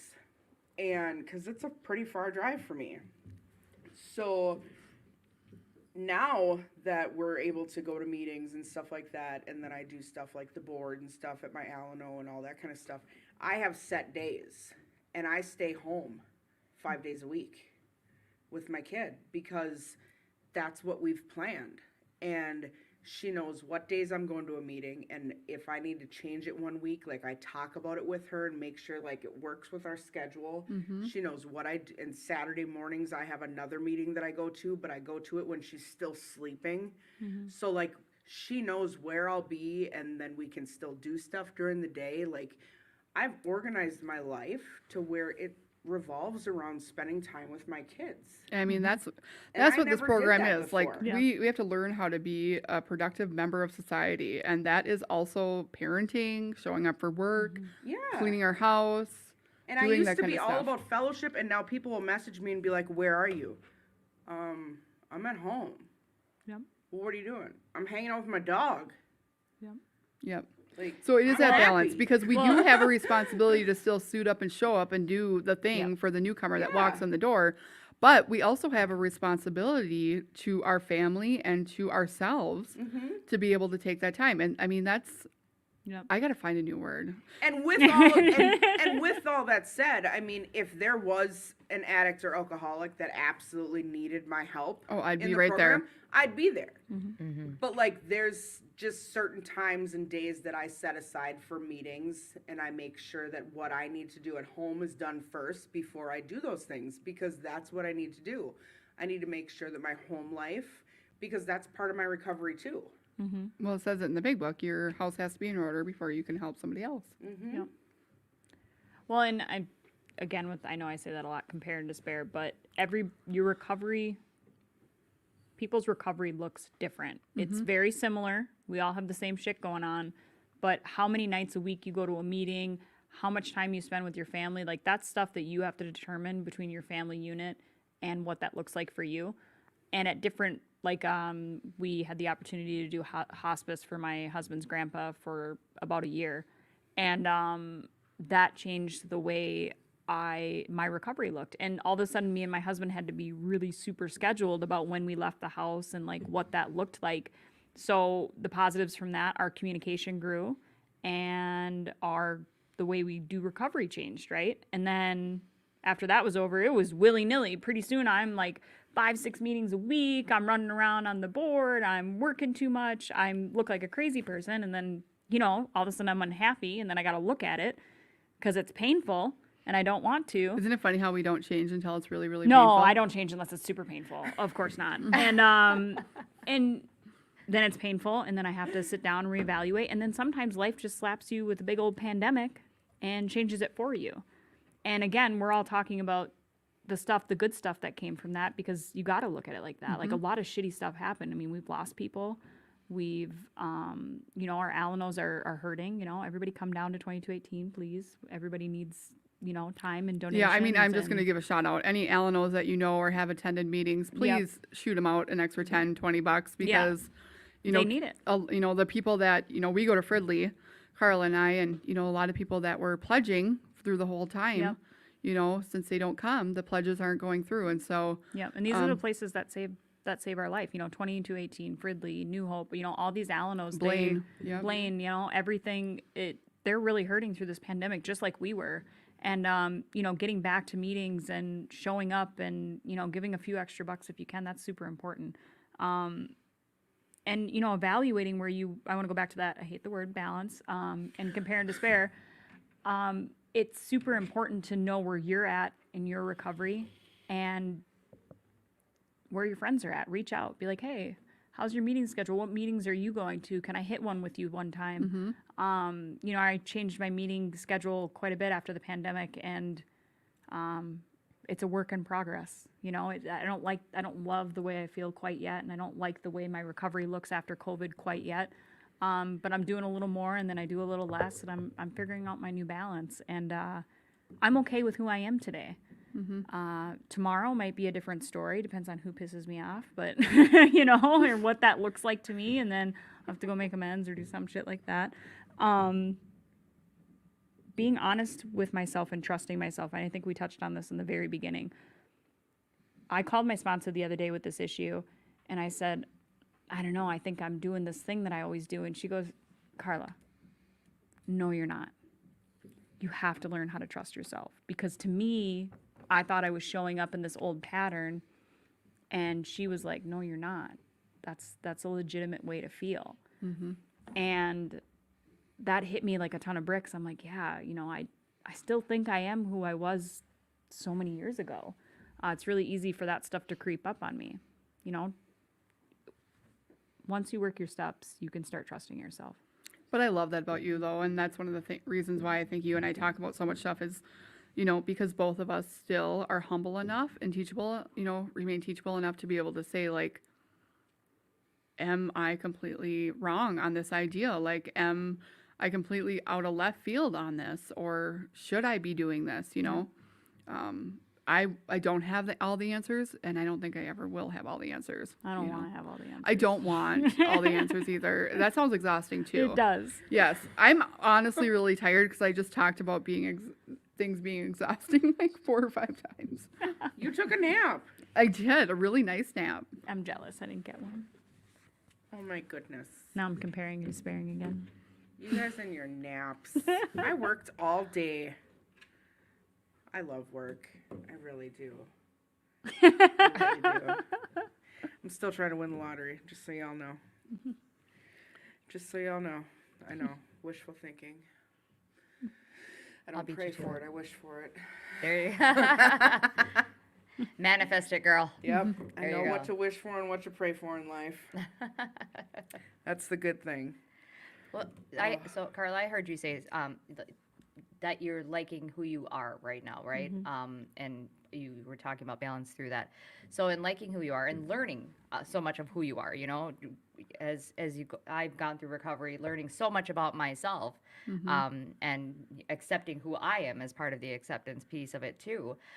What's something that you've learned about yourself, whether it's something that you've learned that you enjoy doing now, or something that you gain insight to help you on a day-to-day basis, for both you ladies?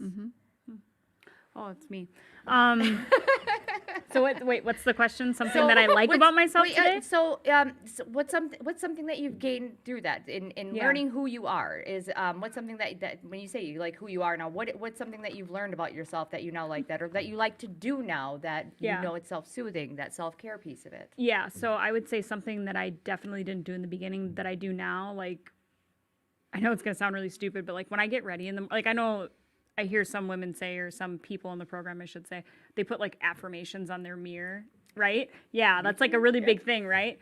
I don't do that, but in the morning, like I'll get ready to go and I'll just be like feeling myself, like just, whoo, I got it going on. Like I just feel good about myself, I'll put on my little work polo and like, I wear my little Converse or something, and my jeans and just like feel good about myself. And that's a new experience and it still baffles me. Like that's just something that gets me through my day. Like I'm just like not necessarily about how I look, but like how I feel. Like I just like who I am. Like I'm sometimes, most of the time, I'm like a kind person and I like the way I show up. I like helping others. I thoroughly enjoy that. That's a gift of recovery right there, because I really did not like people before. I didn't really care about you. I didn't care about what you had going on. I only cared about me and whatever it took to do me. And for me to like legitimately care about people, which can be kind of overwhelming at first because all of a sudden you have all these feelings about people. But now I really like that about myself. So I don't know if that answered the question, Absolutely. but I like who I am. And that took a really, really long time for me to say that. And I'm not perfect and I got a lot of stuff that I need to work on. But I'm okay with who I am today. And, when I take women through the steps, the one thing I say, what these steps will teach you is how to love yourself and trust yourself. And everyone else in the room is going to love you until you do. Yes, for sure. Yeah, I kind of want the loving ourselves part. That is such a huge thing for me, and I truly do love myself, and I'm like thankful that I am who I am. But that also comes with I'm so protective of myself as well. Like I will not allow people to disrespect me or treat me poorly, or take advantage of me and that stuff. So that's something that I'm really proud of myself, because I grew up in foster care my whole life, and really a lot of trauma, have severe abandonment issues, and in my youth and in early recovery, I just wanted everybody to like me. Like, even if I didn't like you, like most people, like I just still wanted you to like me. And I no longer use people as an evaluation of my self-worth. Yep. And that's Well said. huge, right? I used to really like need everybody else's approval, and I just don't anymore. But that was like a huge thing for me. And I'll tell a little story about that. So a couple years ago in my recovery, I had a group of girlfriends. This was like, I don't know, 7 years ago.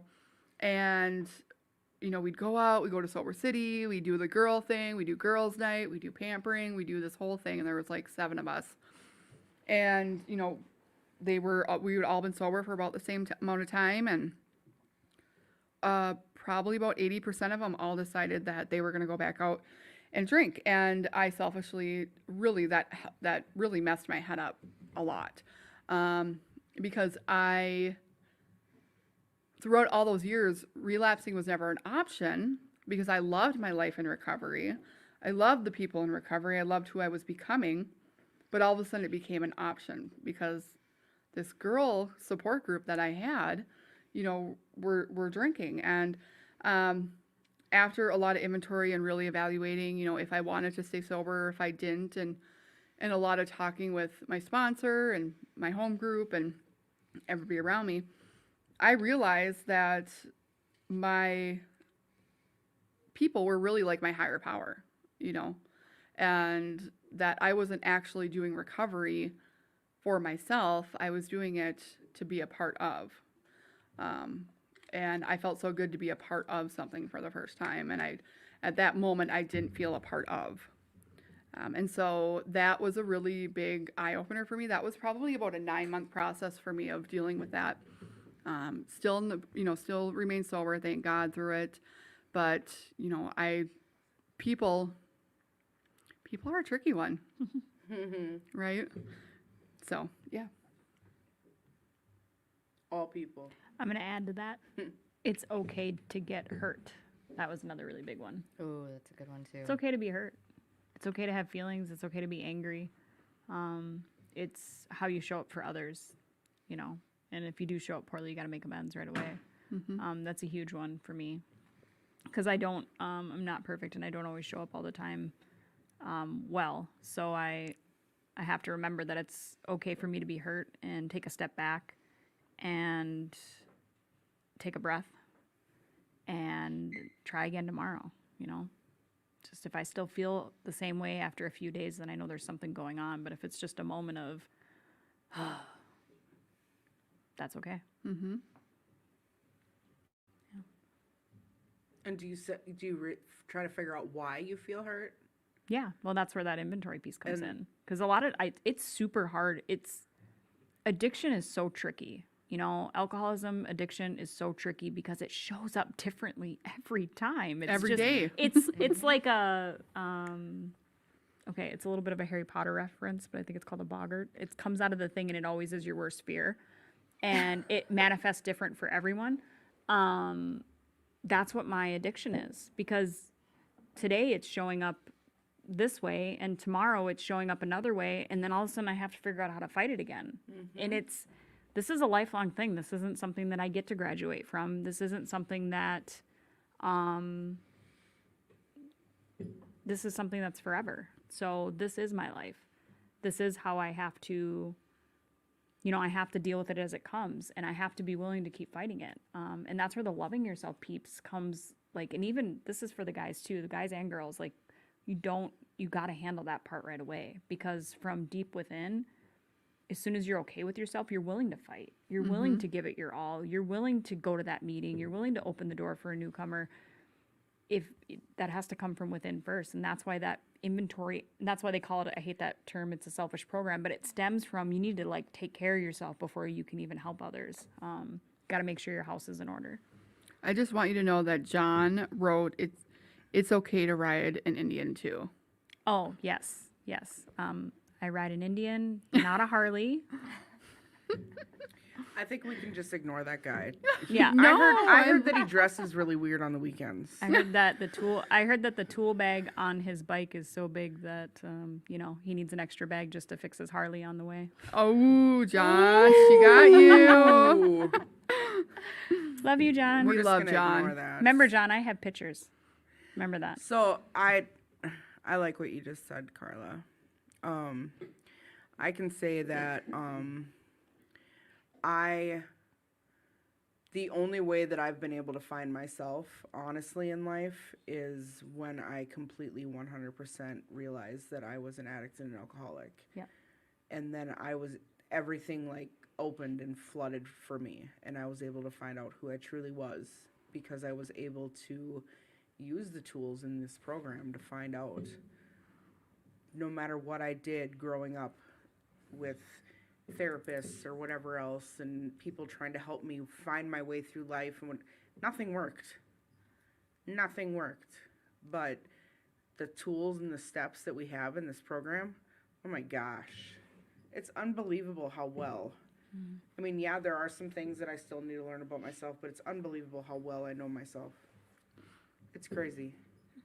And it's unbelievable how well that the people in this program understand me more than the people that I've been around my entire life. Right. It's just, it's uncanny how crazy that is. It really is. And that self-awareness helps you be genuine, though, in the moment, too. Because, again, the biggest lies we sell to are the ones we sell to ourselves. Sorry, I statements, right? So I sit there and I'll tell myself this, that, and the other thing. And if I believe it, anyone else around me is going to believe it. Why are they going to doubt me, right? But if I am truly aware of what's going on inside of me, so I'm not trying to manipulate the situation to get a desired result, then I can show up and be there for people at the level that I'm actually at. Some days I might just look like I crawled out of a dumpster with a hat on or whatever for the moment, and my sweats, and because that's where I'm feeling in that moment. But I can be that person in that moment, and I know how far I can go to show up to be there for people, Absolutely. and vice versa. That's right. And you know what? It doesn't matter what you're wearing. No, usually my outsides I'm match my living insides a proof. lot, though. If you see me dressing Yeah. like that, I'm there's a living reason. proof of that. She's living proof. They show up on Sundays. I still have my pajamas on. Yep. Hair on top of my head. Hair on top of her head. She don't care. I got out of my jammy pants for you ladies tonight, though. Oh, if I wasn't going out with my brother after here and my husband after here, I probably would have showed up in sweatpants. She would have. I almost did. Well, we are at the point in the show where I just want to give a shout out to 2218. Woo woo. Hey. 2218 is an amazing Alano down here in Minneapolis. They have meetings every night of the week. If you are looking for any information, Matt has put the website up. They do have an area on there where you can donate if you are able to. They do accept donations. There is always some stuff going on down here. I know that they just had a big bash this last weekend. There's always new things that are up and coming. The colder months, unfortunately, are on the way, so there will be some events that are going to be happening. We are talking about Mandy and I are talking about possibly doing this up. doing another thing. We're not going to talk about it yet, but we are working on something. So Mandy and I will get back to you on this, but we are talking about doing an event coming up. You just gave me all the feels that you're thinking about it too. And yep, Mandy just got really excited and was jumping in her chair. It's really funny to see a short person jumping up and down in a chair. Just so y'all know. So we will be planning some fun stuff. So 2218, if you haven't been down here, come and check it out. They have AA meetings, they have NA meetings, they have morning meetings, they have Al-Anon meetings, they have nighttime meetings, they have all kinds of meetings. They have everything here. Amazing people, amazing fellowship. And there's just great stuff here. So right now we're going to do some gratitude. So Matt, come over here and tell us what you're grateful for. Come here, Matt. We got Matt here with us today, guys. He had to Matt, listen Matt, to Matt, us Matt. women. Thank you, Matt. He endured. Hey guys. Yep. So what I'm grateful for this week, really it's just like being part of this like special podcast tonight with all these women here, like in recovery. Like, too bad Tad and Tim got to miss out, but hey, I was lucky when I got to stay. So the biggest thing I'm grateful for is like being able to chair that meeting here on Friday nights from 6:30 to 8. You know, it's like we had a great speaker tonight. We had to hear KG speak his story. Like I think he'd be a great guest for this show one of these days. So, like, that's like the best. Like, I made my day today, because the speaker we're supposed to have didn't show up, so I got to like ask him. He wasn't too keen on doing it, but after the clean time came about with the meeting, he's like, "Yeah, I'll do it," because that's what motivated him to actually speak. 'Cause that's how it worked for him in his first time at a meeting. But I'm just grateful for this podcast and like this meeting in 2218. My family, my girlfriend, like there's so many people I'm grateful for. Like I can't name them all. Awesome. Okay. All right, Carla, what are you grateful for? Oh wow, right to me, huh? Yeah. I'm super, well, after this podcast now, I'm just really grateful to be in recovery. I'm feeling real good about that. Like, oh man, I'm just in my feels about it. All my friends and family, that's honestly the most important. I'm really, really grateful for my higher power. Especially lately, I've been reaching out and clinging onto that quite a bit. And over the last couple weeks, having that spirituality has really gotten me through a lot of my low points over the last few weeks. So I'm pretty grateful for that. So I'd say my higher power, you ladies, and my friends and family is really what I'm grateful for this week. Next week will be different, but probably very similar. That's right. How about you, Alicia? Well, I'm really grateful to be here. Obviously grateful for you women. I don't know what I would do. Right now, I'm really grateful for my brother being in town. He lives in California, and my brother is my best friend, and we're super close. One of the cool things about life is him and I grew up kind of separate from foster care, and in our adult life, we've rekindled our relationship, and I talk to him at least once a day, and, I just love him, and he's in town. So I'm really thankful for my husband, even though he doesn't think I am. I am. I love him to pieces. He is my rock in my life. But my child, they are the like light and the fire and the storm and the wind in my life. Oh, that kid. And yes, I'm just grateful for all my friends and family, and this program. I really am hoping that recovery pumps back up again. I hope that people start coming and more newcomers start showing up. So, yes. And again, please just pray for Chuck. Just got to send another shout out to pray for him. Absolutely. What are you grateful for, Mandy? I'm grateful for all the little things and all the big things because I'm seeing so many of them. Little things. It's my weekend with the kids. They have been very well behaved minions. Yes, they have. I know they've been sitting right? here. Hi guys. They've been very well behaved, with the exception of eating like every single cookie they could possibly get their hands on. Eat them all. And getting to spend time with them and getting to do it in such a fantastic way. Compared to where I was so ashamed so much when I was around them for so long. And it's funny, I'm working on amends right now, and I still don't even know how to tell them like how sorry I am. But every moment that I spend with them, it shows the growth that we've had in our relationship. And I'm beyond grateful for those young human beings that I'm lucky enough to call mine.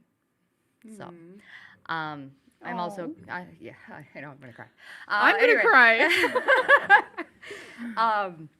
I am also, I'm grateful for some of the opportunities that I've been given. Tonight has been phenomenal. And getting to hear how other people are working their program and how they're going through a journey that it's their journey, it's not mine, but I get to hear that experience and I get to take something away from that. You guys gave something. You shared something with me tonight that I wouldn't otherwise have. So I appreciate the perspective. I appreciate the stories. It's phenomenal. Thank you. Yeah. And just life in general. Life's good. Elena, what are you grateful for today?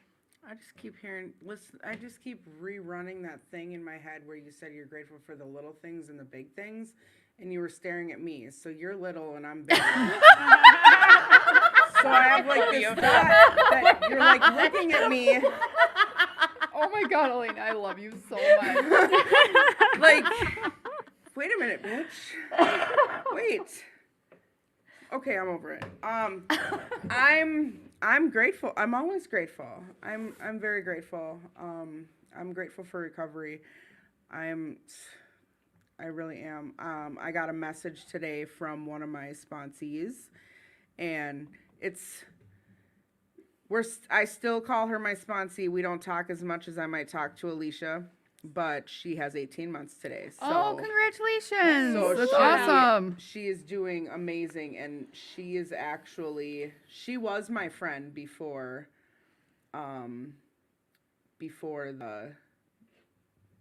before we both got sober. And I've talked about this before. She was the last person I actually drank with. And I have videos on my phone still that are my reminder of why I don't drink. Sometimes I'll watch them and remind myself why I don't drink because of how I acted in those videos. I'm so glad they didn't have those kind of phones or Right? Facebook or Oh. any of that when I So- was using. Add that to Oh the my gratitude gosh. list. That's on my gratitude list. Oh my gosh. So, the one of the reasons why I said yes to her is because she was in treatment at Hazelton, and I was the only person that she knew that was sober, and I could not say no. So, and she's doing absolutely amazing, like absolutely amazing. Like this is the life she wants, and that right there is gratitude to me. Like that makes me so grateful that she sees what we have and she wants it. Like she understands now. She understands recovery.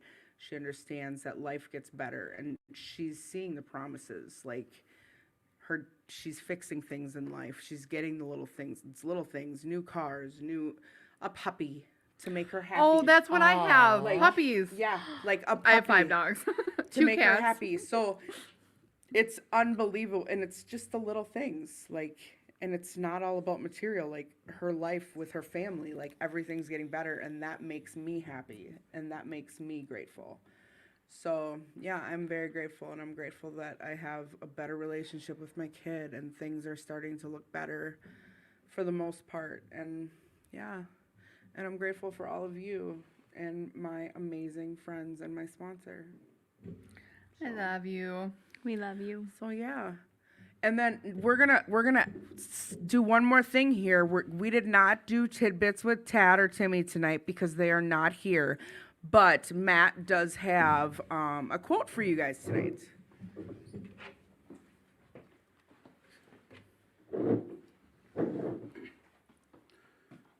All right, since this was such a special podcast, this is a really good quote, I think, for this podcast. So, if you don't make time for your wellness, you'll be forced to make time for your illness. That's That was a good good. one. Right. That is good. That is really good.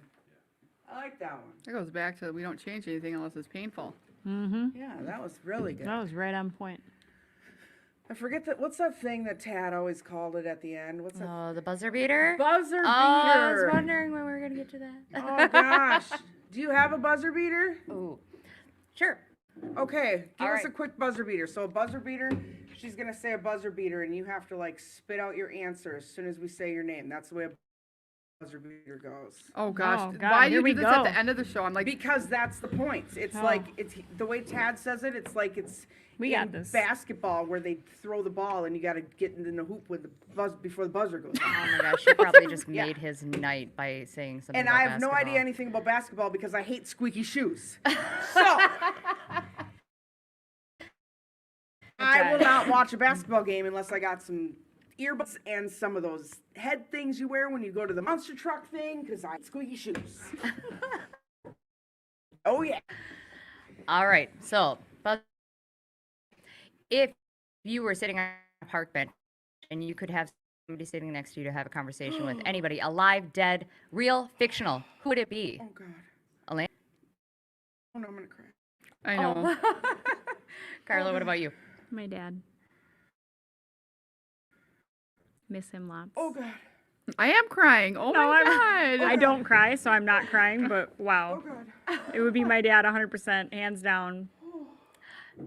Matt, how about you? Robin Williams. Robin Williams. Ooh, that's a Oh, good one, yeah. though. Yeah. That was a good one. Alicia, what about you? And my foster mom for sure. Oh my gosh. What about you, Mandy? I like Walt Disney for a thought on that. Oh, Biggest fan. We all went super deep, sorry. I could have, like, not gone that deep. oh my gosh. Yeah.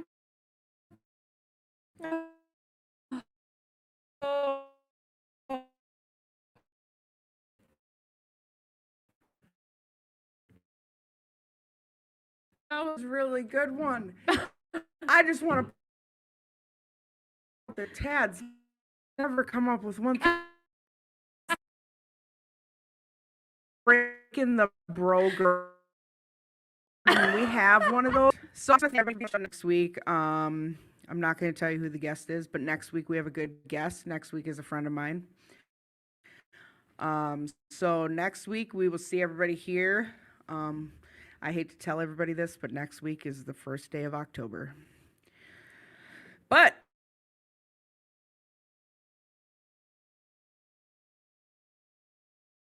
great for Halloween, just so you know. So we will see everybody next week. Tad should be back. Timmy won't be back yet, but he will be on his way back, hopefully, if he hasn't decided or somewhere. But he should be back soon. So good night. Good night, everyone. Good night. Good night. Thanks all.